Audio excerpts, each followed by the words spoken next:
gëzuar ditën e flamurit. Është dita ku qyteti i Vlorës ka krenarin kombëtare edhe është dita ku hapen portat për mbar shqiptarinë.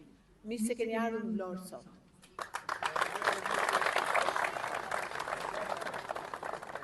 Kudo ka fest, por jo ka vetëm sport, edhe Vlora sot në këtë fushë ka sportin, ka emocionet tuaja, ka kujtimet tuaja, edhe midis jush ka veteranë të sportit, ata veteranë të cilët kanë qenë identiteti kombëtar i Shqipërisë në futboll. Dhe një përshëndetje për ata. Fillimisht me kryetarën e ministrit të një pakt, unë do të jap kumën Tetovës, me shpresën që vitin tjetër ata do të jenë fituesi.